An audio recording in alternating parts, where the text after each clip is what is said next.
Bismillahirrahmanirrahim जी।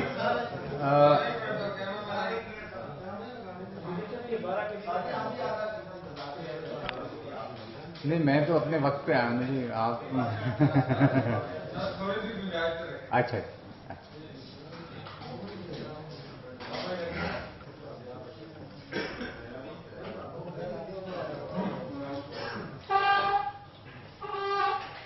शुरू कर रहा हूँ जी। Bismillahirrahmanirrahim. Assalamu alaikum. On the invitation of Chinese leadership, Prime Minister Imran Khan will pay an official visit to China from 2nd to 5th November. This will be the first official visit of the Prime Minister to China after assuming office in August 2018. He will be accompanied by a high-level delegation, including the Minister for Foreign Affairs. During the visit, Prime Minister Imran Khan will have wide-ranging discussions with Chinese President, the Premier, and others. After his visit to Beijing, the Prime Minister will visit Shanghai to participate in the first China International Import Expo in Shanghai, where Pakistan is exhibiting a wide range of export products. The Prime Minister will be among the keynote speakers at the opening of the Expo. Ladies and gentlemen, at the invitation of the custodian of two holy mosques, His Majesty King Salman bin Abdulaziz, the Prime Minister of Pakistan, Mr. Imran Khan visited Saudi Arabia to participate in the Future Investment Initiative conference on 22nd-23rd October 2018. During the visit, the Prime Minister had detailed bilateral discussions with His Majesty King Salman bin Abdulaziz and His Royal Highness Crown Prince Mohammed bin Salman. The Crown Prince agreed to the Prime Minister's suggestion to reduce visa fee for Pakistani workers, which is a significant step towards enhancing Pakistan's workforce in Saudi Arabia, as well as facilitating travel of people from both the countries. Far-reaching decisions on bilateral economic and financial cooperation were also agreed, including a MOU was signed between our Finance Minister and Saudi Finance Minister. It was agreed Saudi Arabia will deposit $3 billion for a period of 1 year as balance of payment support. B. It was also agreed that a 1-year deferred payment facility for import of oil up to $3 billion will be provided by Saudi Arabia. This arrangement will be in place for 3 years, which will be reviewed thereafter.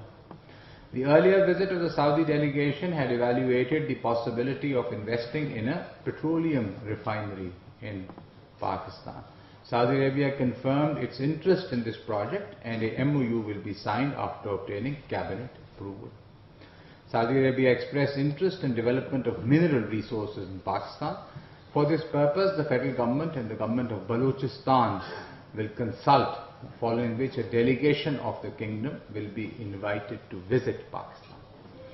On 23rd October, after the inauguration of the FII conference, a Pakistan-specific session was organized in which the Prime Minister underlined Pakistan's priorities towards optimizing the economy and attracting foreign investment.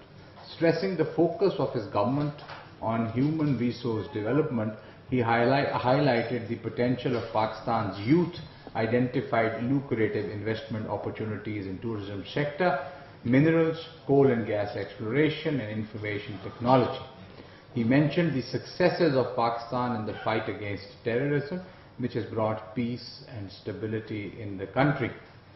He also elaborated the projects under CPAC, including investment opportunities in the special economic zones.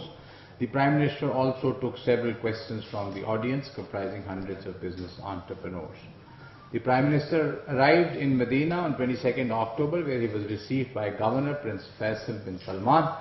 After Ziyarat-e-Khas at Masjid al-Nabawi, the Prime Minister proceeded to Riyadh, where he was received by Prince Faisal bin Bandar bin Abdulaziz, Governor of Riyadh. During the visit, the Prime Minister was accompanied by the Minister for Foreign Affairs, the Minister for Finance, the Minister for Information, the Advisor to the Prime Minister on Commerce, and Chairman Board of Investment. Now some highlights from Indian-occupied Jammu and Kashmir, where Indian atrocities against the innocent Kashmiris have intensified. Indian occupation forces during the so-called search and cordon operations martyred 20 people, including another PhD scholar, Dr. Sabzar Ahmed Sofi, Asif Ahmed Gojri, Irshad Ahmed Paddar, Mansoor Ahmed Dar, Talib Maqbool Lave, Javed Ahmed Lone, Uzair Ahmed Dar, Muhammad Kaleem Bhatt, Aqib Ahmed Sheikh, Zubair Ahmed Lone, Shahid Ahmed Tantare, Yazil Ahmed Makdo, Shaukat bin Yusuf, and a pregnant woman, Firdausa, in Srinagar, Pulwama and Baramulla areas of the Indian occupied territories. The Foreign Minister has strongly condemned the horrific killing of more than 10 innocent Kashmiris at the hands of Indian occupation forces in its continued acts of state terrorism in Indian occupied Jammu and Kashmir. The people of IOK are being victimized to quell their struggle for the realization of the legitimate right to self-determination. Pakistan mourns with its brothers and sisters in IOK on this unabated killing spree and salutes the courage and commitment of the people of Indian-occupied Jammu and Kashmir. Pakistan strongly condemns the terrorist attack resulting in the sad demise of senior Kandahar security officials and causing injuries to many others. Pakistan stands with the Afghan government and people and reiterates its support for the Afghan democratic process. Pakistan rejects baseless and unfounded allegations regarding the latest Kandahar attacks. No hard evidence or intelligence-related information has been shared to date with Pakistan to substantiate such claims. Foreign Minister met the Ambassador of Iraq in the Ministry of Foreign Affairs and raised with him the issues faced by Pakistani Zaireen in obtaining Iraqi visas for Arba'in. The Foreign Minister called the Foreign Minister of Iraq also to discuss the difficulties being faced by Pakistani pilgrims in getting visas for Arba'in in Iraq. The sixth round of Pakistan-Lithuania bilateral political consultations was held in Islamabad. The Pakistan side was led by Additional Secretary Europe, while the Lithuanian delegation was led by their Director Latin America, Africa and Asia. Mr. Dato Kujafar Kushari, D8 Secretary General, called on the Foreign Minister. The Secretary General congratulated the Foreign Minister on assumption of the office and the new government at the helm of affairs. Foreign Minister appreciated the efforts of the Secretary General for steering the agenda of D8 in the right direction. He highlighted that Pakistan successfully hosted 8th D8 Summit in Islamabad in 2012 and remained its chair from 2012 to 17. The Ministry of Foreign Affairs and the UN country team jointly organized a ceremony at the Foreign Office to mark the 73rd anniversary of the United Nations. Speaking on the occasion, the Foreign Minister outlined the government's priorities with a particular focus on social and economic development, poverty alleviation, job creation and institutional reforms. Acknowledging the role and contribution of United Nations in these endeavours, the Foreign Minister expressed Pakistan's willingness to further build on this partnership. And I thank you, and we will take the questions. Khaja Sahab.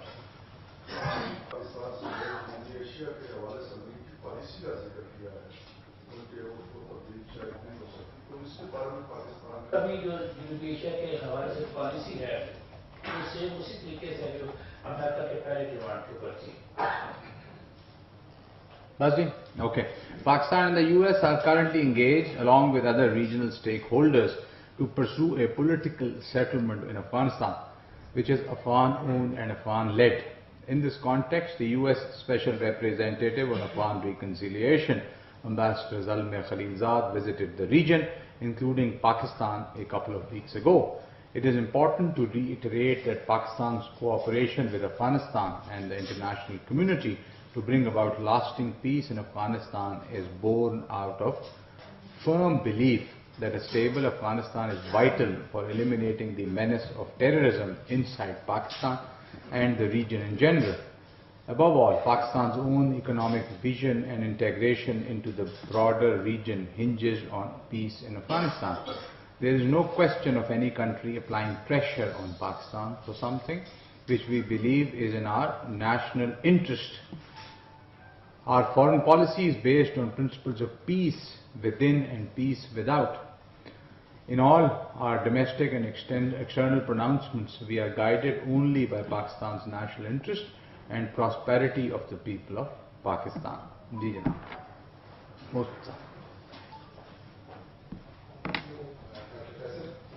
Although it sounds that Pakistan diplomatically has been given some respect, we come to know that Pakistan has been asked during the Prime Minister Imran Khan's visit to Saudi Arabia that Pakistan reportedly would be offered some reconciliatory or mediatory role between Saudi and Yemen.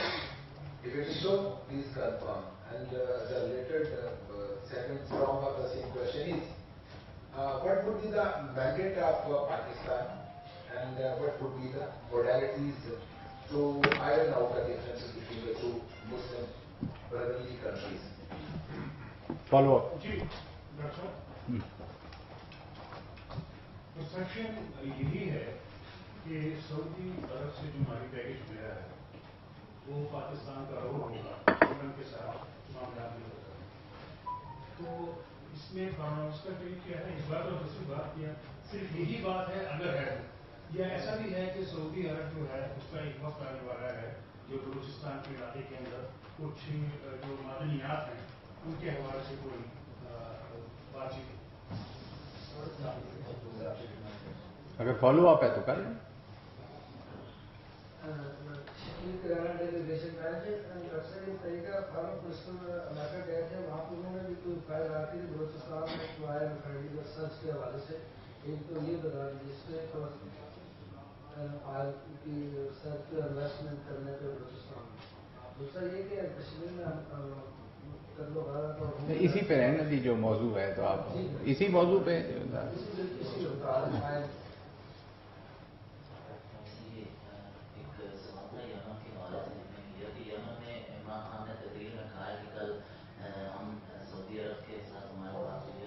Yemen के हवाले से हम सालसी का किरदार अदा करेंगे, तो पाकिस्तान के सालसी का ये किरदार किस हद तक होगा और ये इसके लिए कुछ शायद सामने आएंगे क्या?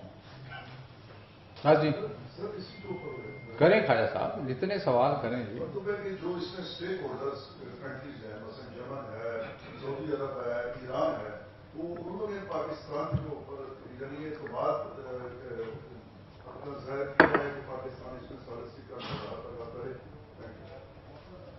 हाँ जी अच्छा जनाब, Pakistan as a matter of policy has always worked for the best of relations between our brotherly Muslim countries, and we shall continue to do so. Thank you,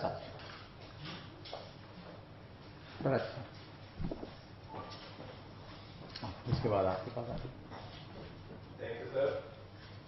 Recently, we saw elections in Afghanistan. The crisis every time in Afghanistan is that spilled over into Pakistan and diverted Pakistan from facing its own challenges. So, how Pakistan sees these elections in terms of future stability, peace, not only in Afghanistan but also in the region. And still, there are strong news in the international media about handing over of Mullah Abdul Ghani's brother to Afghanistan or to reconciliatory forces. What Pakistan has to say, because the consistent media bombardment is again and again spilling out that Mullah Abdul Ghani's brother is handed over. Thank you, sir. Pranav Sahab, I would not like to comment on media reports. ये brother साहब वाला सवाल जो है, election is very positive, we hope कि political process आगे चलेगा और वहाँ पे अमन बहाल होगा। हम कोऑपरेट कर रहे हैं एपैप्स के मैकेनिज्म के तहत, आपको मालूम है उनके साथ एक्टिव इंटरेक्शन हो रहा है, and we are very positive about it and we hope कि उसके अच्छे रिजल्ट्स आएंगे। जनाब रास्ता इंडियन कार्गो शिप है जो कि कराची के करीब सी में जो है इसको होस्टेज बनाएगा, वो भी इंडियन की तरफ से है, तो इसके ऊपर आपका कमेंट चाहिए। मेरे नोटिस में नहीं है जी, अभी पता कर लें तो फिर आपको बता दें। वो पीछे अभी जाहिद साहब वापस आ जाए।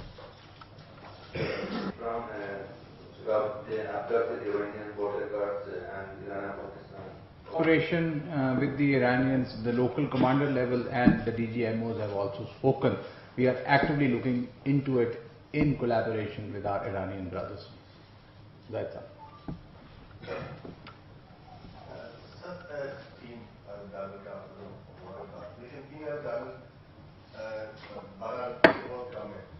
चाइना से भी शहीद करने का एक नया सिलसिला शुरू हुआ है। लोग जान सारी कीमती होती है, इसके पीछे आप क्या समझते हैं वजह, तो क्या इस चीज को नेशनली अच्छे तरीके से किया जाएगा कि क्यों ऐसा हो रहा है कि इतने पढ़े लिखे लोगों को चुन चुन के मारा जा रहा है? चाइना को भी नहीं, अब अलग सवाल कर लेते हैं। ये जो फाइनेंसेस का सवाल है जी, मैं सिर्फ एक आपको रेफरेंस दूंगा। शायद पिछली ही प्रेस ब्रीफिंग थी, सवाल हुआ था तो मैंने अर्ज की थी कि ये कोई इतना बड़ा फाइनेंशियल प्रॉब्लम नहीं, ये हल हो जाएगा। आपके सामने अल्लाह पाक की मेहरबानी है, ये तकरीबन हल हो गया, आगे भी हो जाएगा। सवाल मिनिस्ट्री ऑफ फाइनेंस का है वो, कि चाइना से क्या होगा और आईएमएफ से क्या होगा, मैं उसमें प्रीवी नहीं हूँ। कश्मीर, जम्मू और कश्मीर का मसला जो है जी बिल्कुल बहुत गंभीर, आप सही फरमा रहे हैं, और ये पढ़े लिखे कश्मीरियों को वहाँ पे टारगेट किया जा रहा है, जिसकी जितनी मजम्मत की जाए कम है। और पाकिस्तान इसको हर फोरम पे उठा रहा है, बड़ा एक्टिवली उठा रहा है। फॉरेन मिनिस्टर साहब ने उनकी स्टेटमेंट आपने देखी, प्राइम मिनिस्टर साहब का भी इस सिलसिले में ट्वीट आ गया।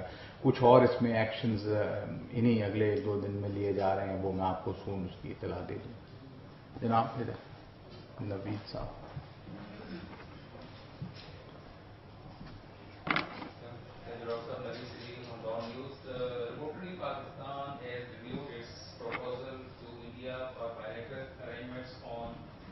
nuclear test ban. What are your comments? बिल्कुल हुआ है ये। As you would recall, Pakistan announced in August 2016 that it was prepared to consider translating its unilateral moratorium into a bilateral arrangement on nuclear non-testing with India. That proposal is still on the table and is reflective of our policy of promoting restraint and responsibility in South Asia and our consistent support for the objectives of CTBT. Anything? नहीं है तो जी please. इसके बाद आप sir मेरा सवाल है कि जैसे पाक गैस पाइपलाइन पे पिछली ताकत का शिकार रही है, और इस वक्त मौजूदा गवर्नमेंट पे क्या पेशरफ हो रही है? दोबारा से गैस लाइन वाला मिनिस्ट्री पेट्रोलियम का सवाल है जी, उनसे पता करेंगे और फिर please.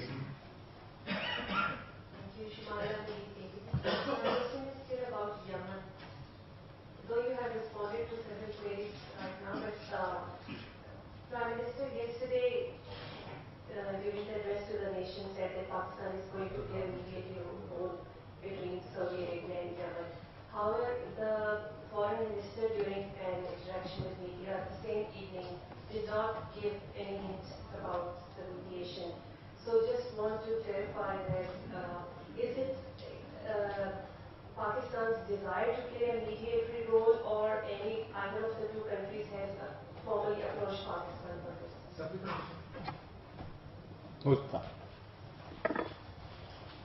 Although I floated the question, but my question is contained two aspects. One, what would be the mandate of Prime Minister of Pakistan, and what would be the modalities if there is any? मैं जवाब दोहरा देता हूं जी। Pakistan, as a matter of policy, has always worked for the best of relations between our brotherly Muslim countries, and we shall continue to do so.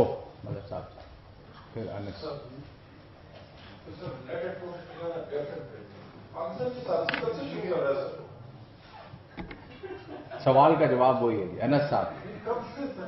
शुरू हो गया जी, यही prime minister ने भी शायद कहा था। Thank you so much, sir.